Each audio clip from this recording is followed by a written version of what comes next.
Welcome back, everybody, to Unconditional Surrender, the me, myself, and I playthrough of the main event scenario. Game is published by GMT Games, designed by Salvatore Vasta, and I have been told that the developer's name is Mark Dye, not Day, so I apologize for mispronouncing his name. Also, per Sal, I'm going to give a shout out to Alan Hill, the lead tester. At the end of this series, in the final wrap-up video that I will do, I will be publishing the credits from the rule book so that everybody's names will at least be up on a YouTube video somewhere.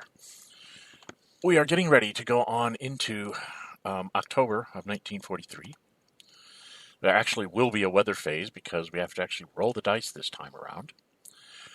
Because there was poor weather in June in all of these zones, there will be no +1s to this die roll. So there is a chance we will see some clear weather turns popping up here. Not very good chances, 1s and 2s, but there's a chance. So we'll just have to see how it goes. In the cold zone, we roll a 1. It is fair weather in the cold zone. Uh-oh, this does not look good for the Germans. In the mild zone, we roll a 1 again. And we also have fair weather. This is not looking good at all. And in the warm zone, basically the Mediterranean, we finally got not a 1. That becomes poor weather. Okay. Now that means in November we can't have these weather results again, which means we know it will be poor or severe in November for both the cold and the mild zone. But basically the Russians and the Western Allies all get a clear weather, fair weather turn packed onto their 3 summer turns. So they're going to get 4 in a row. A lot of times when you get May as your clear weather turn in a year, you tend to only get 4 clear weathers based on the die rolls. But not in this game. Well, that can change a lot of things there. There's no more declarations of war at this point. In the economy phase, pulling up the national tracks, letting everybody see this. The Germans are going to give 1 point. They start off with 36. They are going to give 1 point to the Romanians because there's 2 Romanians to move. They're not going to hand anything to the Hungarians. The Hungarians will just rebuild their units one at a time at this point. I think the Germans are going to need every production point they can squeeze out facing fair weather. If it had been like poor or severe, I might have given an extra point to the Hungarians to let them rebuild both their units right away. But I don't like this fair weather stuff coming at me, especially since I've lost my advantage in strategic warfare, which is where we're headed next.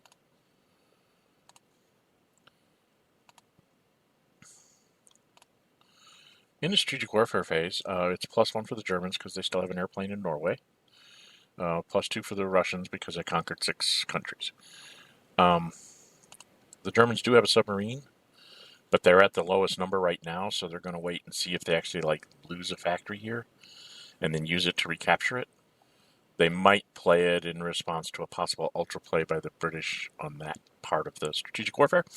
But for right now, we're just going to roll the dice and add up. So the Germans roll a 5, +1 is a 6.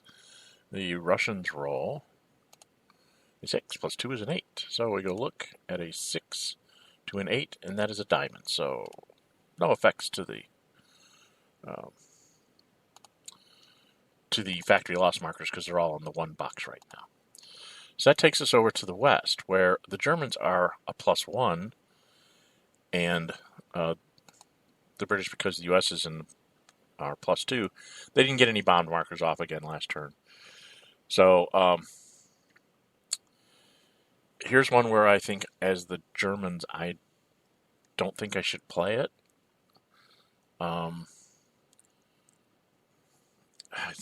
It's because I don't gain anything from it. If they throw their ultra marker out, then it's not here this turn, and maybe I regain the factory next turn, when they might actually get some. Because it's fair weather, they're probably not going to get any bombed markers, floating around in Germany, hopefully. So, yeah, I've got to try and do something here about all of this stuff. down here in France. I have problems with the Germans. So I'm just going to let it go. The West, knowing that it's fair weather, thinking maybe they can use that ultra marker to give them an extra +1 to push a German back and solidify their position here between Nantes and Brest. So, or they might need it in defense even if they think so. Plus, there's also a possibility of trying to do an assault in the Italy. So we're not going to play ours either. So I'll go to combat commitment. Nobody commits, so it's just die rolls. Germans are all 6 + 1 is a 7. Can't get any better.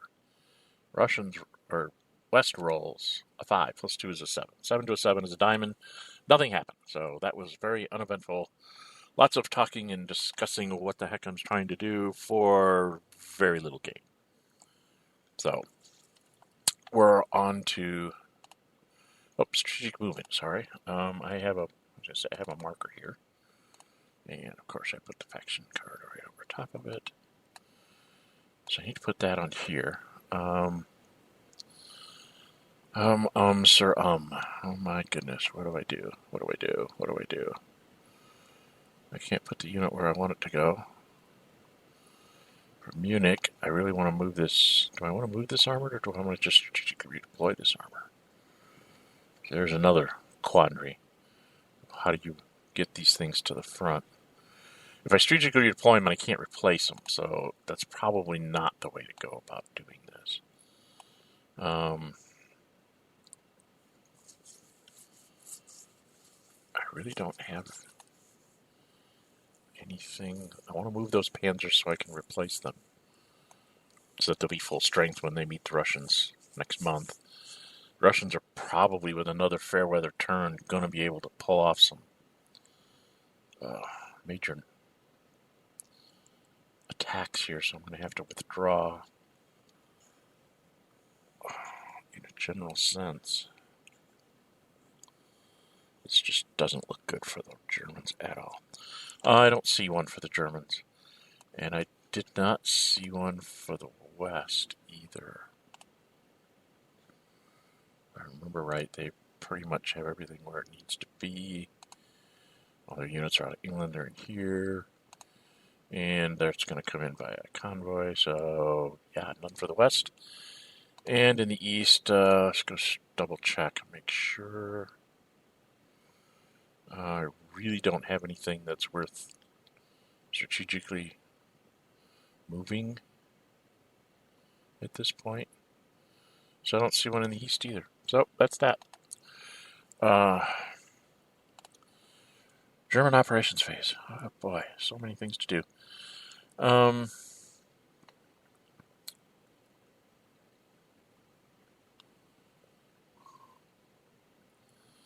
Russians kind of have 3, 1, 2, 3, 4, 5. They've got 3 on 3 here in the south.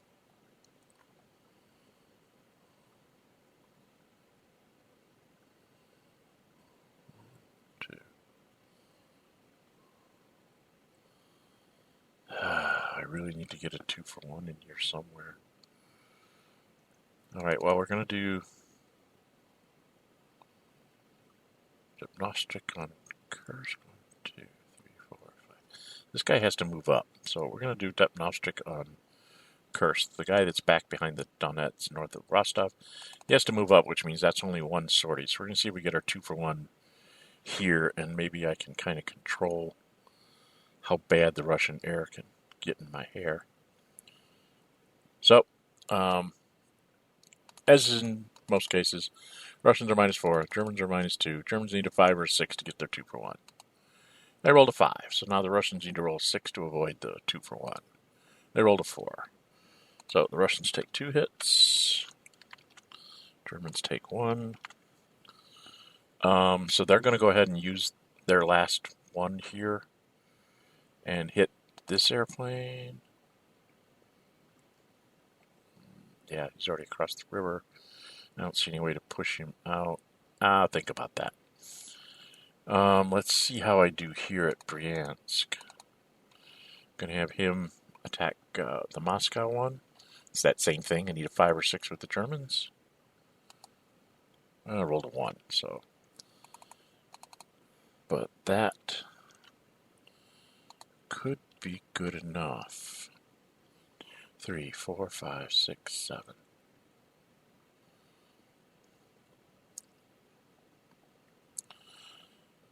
1, 2, 3, 4, 5. He has 1 sortie and 1 unit to attack in range, which is isolated anyway. Most likely going to die whether he uses the airplane or not. So, maybe I save the Air Force for something else, except that he'll attack right away there. So the question is do I use it?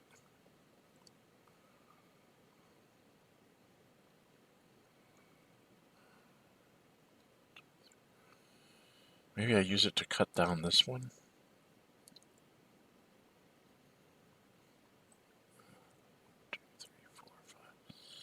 Yeah, see, I can't move the 10th here. This guy, that guy there has a problem because wherever he moves is zone of control, so he can't move like into Bryansk because of where the way the zones of control sit. So, I'm trying to figure out if I need to cancel this airplane, or do I just try and chip away that one? I think I just cancel that airplane. Follow my gut. That was my gut feeling to begin with. And then Belaluki goes after Goya. Same die rolls. Germans roll 2, so it's going to be just 1 each. Do the math. So I have this guy left. In order for him to become effective, this guy back by the Rostov, he has to move forward, which would leave him only with 5. So it becomes a cat and mouse game on where we use the sorties for defense, attack, all that kind of stuff. He can defend his front 2 4th guards in the 2nd shock, just not the 2nd guards. But I don't think I can get a decent attack on the 2nd guards, even with clear weather.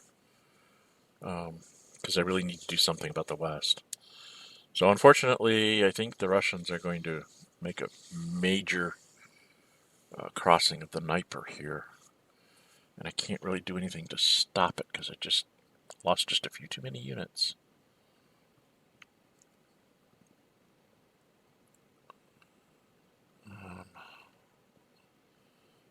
Sir,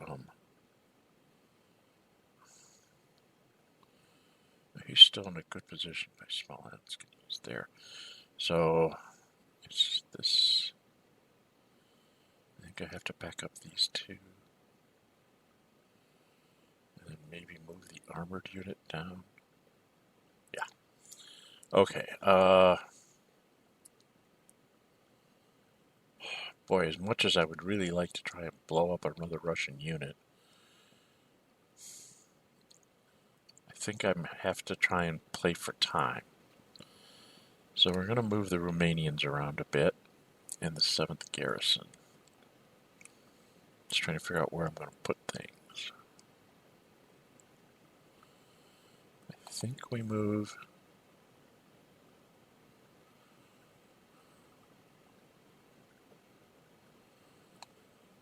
Romanian, 1, 2.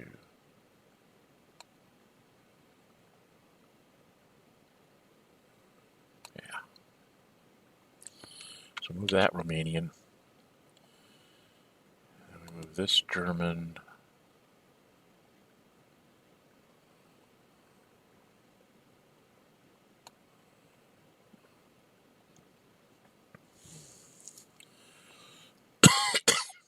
Two hexes back.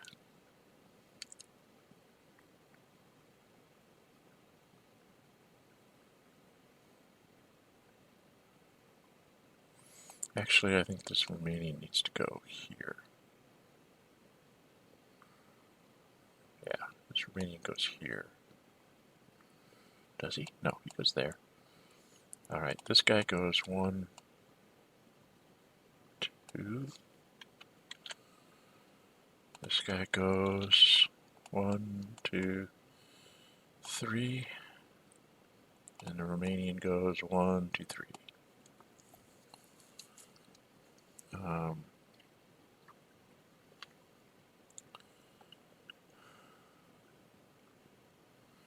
No, actually, this guy goes 1, 2,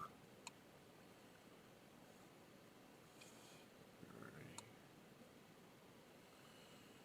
And the armored unit goes 1, 2, 3, 4, 5. Each of these infantry move back 1. I better go take off my moving units and not taking off my points. So I move 2, 3, 4, 5, 6 on the Germans. So it puts me down to 29. And then I moved both Romanians. Oh, I moved more than that. 1, 2, 4, 5, 6. No, I moved 6 Germans. 6 Germans and 2 for the Romanians. So the Romanians used up theirs, and the Germans did their 6. This guy's just going to die. There's nothing we can do about it. So I have to just hope that I can get some retreats. If he gets, if we get 6-1 splits on me and eliminates my units, no matter where I'm at, he's going to get that 6-1 split and eliminate me. So I'm in probably the best defensive positions I can be in. I'm not sure about this Kiev guy. I think he should be in front of that, but I have to check my production. There's some things I have to do. This is one of them. There's 1. This is another one. 2. 1, 2, 3, 4, 5, 6, 7, 8. All the way along the line to Genoa. So that's 2 more.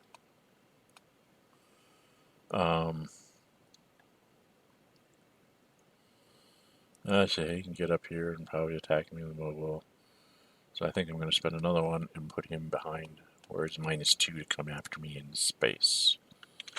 I mean, it's the best I can do, right?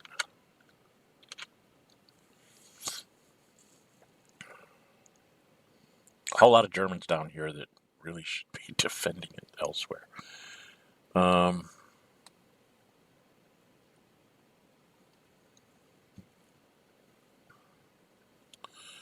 So I can come after him with 4. He'll be 3 plus an airplane is 4, 5. Best I can get is 4. -1 is 3.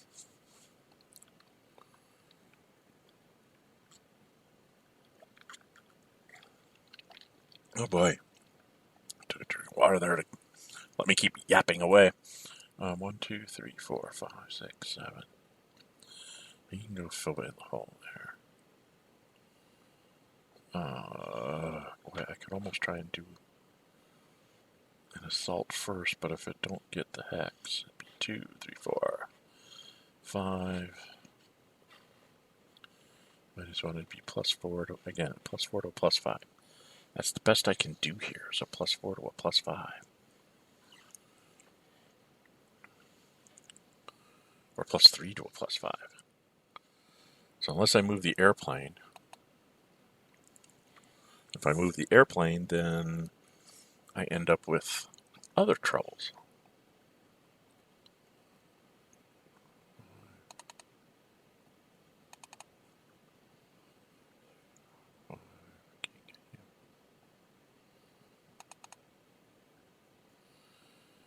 Boy, it's really a dilemma here for the Germans.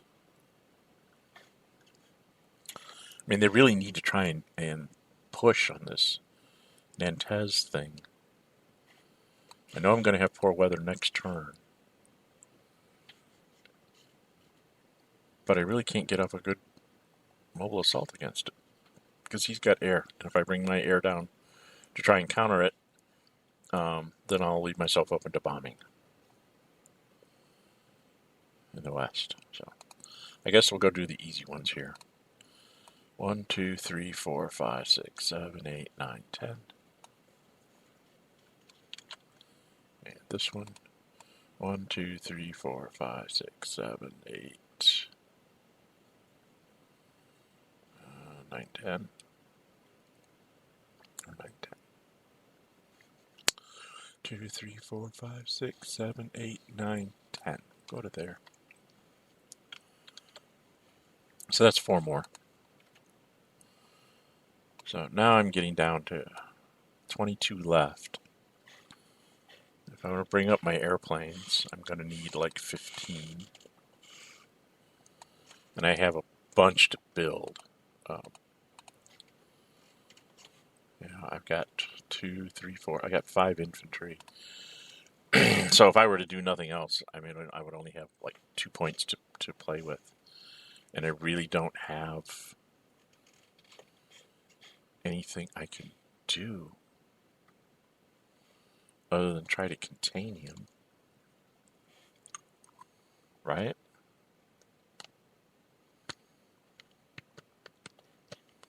And he's going to attack me at +5 to +4, couple 3, 5 times.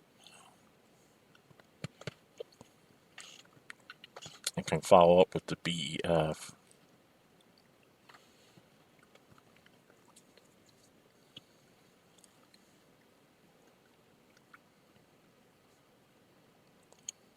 Maybe I'll try to do an assault.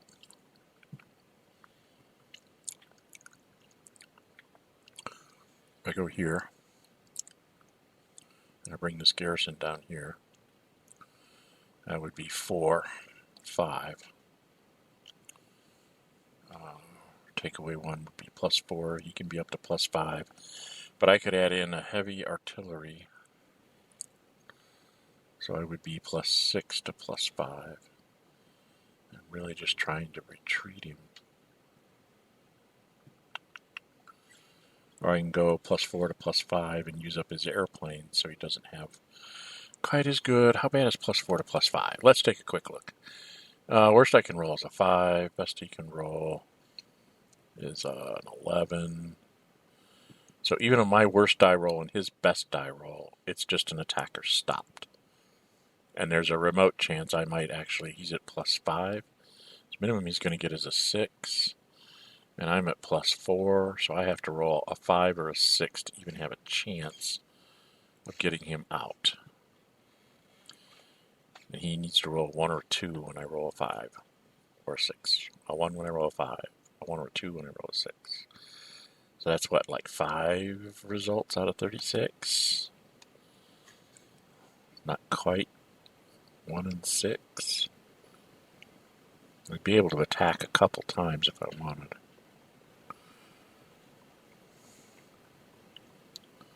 Really hard to push him out of there. Well, I'm not sure if this is the right way to do this. I'm not going to like blitz through him and run and recapture Brest anytime soon. So I think I'm going to go for the big assault where I have at least a +1 on him. Oh, jeez. Alright. So we're going to call an assault on here. That's 2 more. I'm going to spend another one for this garrison unit. 1, 2.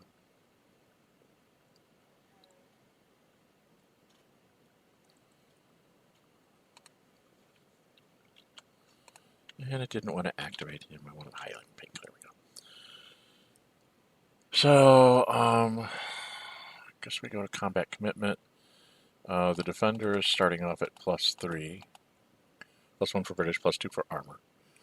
I am starting off with +2 for German. The armor is the primary. +2 for German. +2 for armor.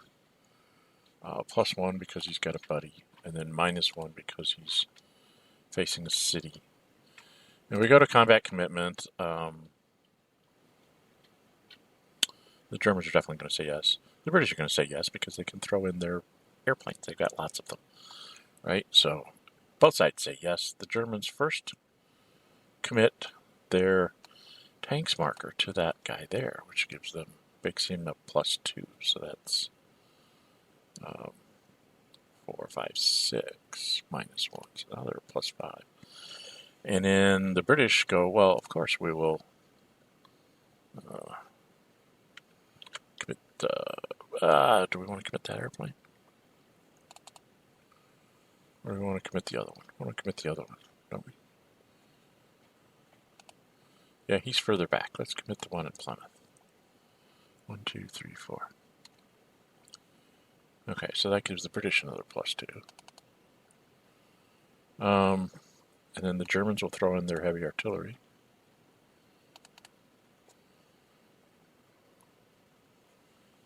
And the British have to pass, and the Germans have to pass because we ran out of stuff to commit. So if I did this right, Germans are +2 for being German, +2 for armor, +2 because the garrison thinks it's an armored unit being added in, and +2 for the heavy artillery, and -1 for the city. And the British start off at +1 because they're British, +2 for armor, +2 for an airplane. And movement points doesn't matter because it's an assault. It's only going in one space. So it's a net +2 in favor of the British, or in favor of the Germans. +7 to +5, the Germans roll. 5 + 7 is a 12, the British roll. A 3 + 5 is an 8. So let's go see what a 12 to an 8 is. That is a DR.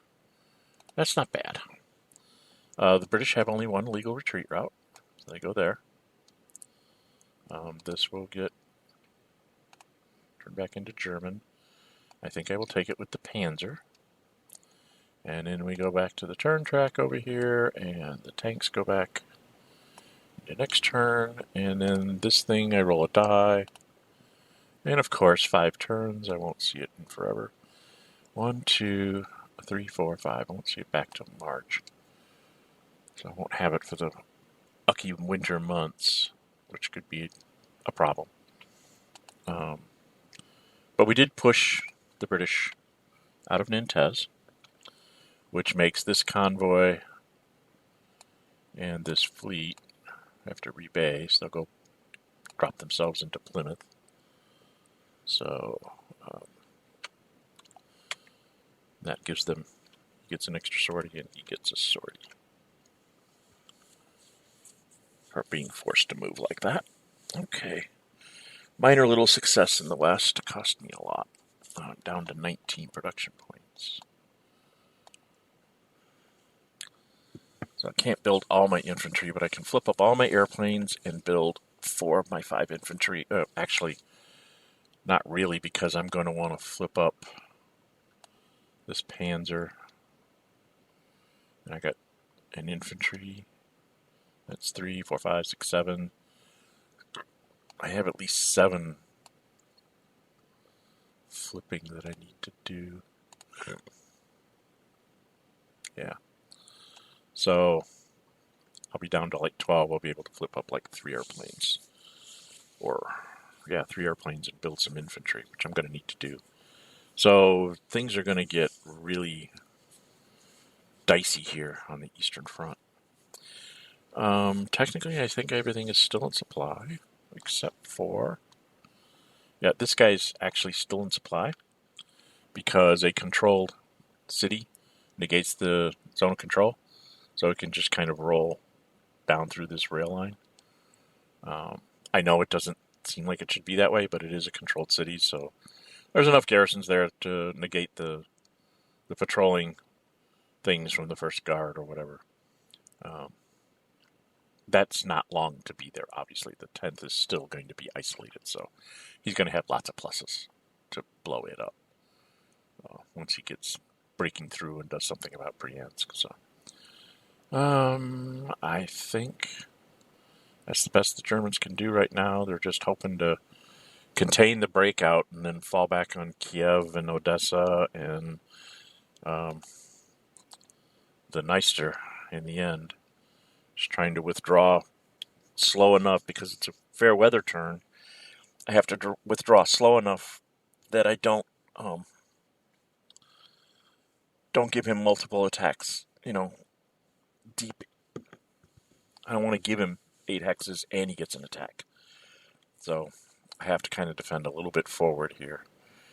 I'm hanging on by my fingernails in the north. That's why I sent a Panzer up there, because very soon I'm not going to have much left up there, which is why I need to build some infantry. I need to get at least like a garrison and an infantry headed to the east in the north, and maybe an infantry headed to the east in the south, and the rest of it can go to the west. So, okay, that is Axis operations. Still got it just about right on time. Like I said, these look like everybody's in supply. He's in supply by Funky Roll. Splash, splash, splash, splash, splash. Romanians are going down the rail line into Romania. All the guys in Italy roll up into southern Germany. I did not move this Panzer. I'm already short production points. Like I'm down to, what did I say, 19? Yeah, I'm down to 19. And if I'm going to flip 7, that's only going to leave me 12. If I took that 2 off, I'd only be flipping up 3 airplanes. Probably still only going to flip up 3 airplanes, but that lets me build like some garrisons and infantry too. So, yeah, I think I need to do it that way.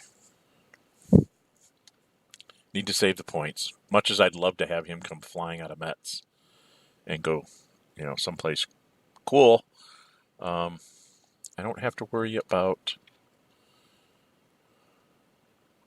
I don't think they get one till November. They don't have one now, do they? No. In November, they'll start having surprise attack marker again, and then I have to start worrying about, invasions along the coast or something. Hopefully the weather will be bad enough that they won't be able to for a while. I can try and chase them off the continent, which is probably not going to happen. Okay. Yeah, we're going to call that the German turn. So that's the beginning of October 1943, the beginning of turn in German operations phase. We will return with the Western operations phase. This is Dren 608. If you like the videos you've been watching, please subscribe so you don't miss any future episodes. And we will be back shortly with the Western segment of this episode. Bye-bye.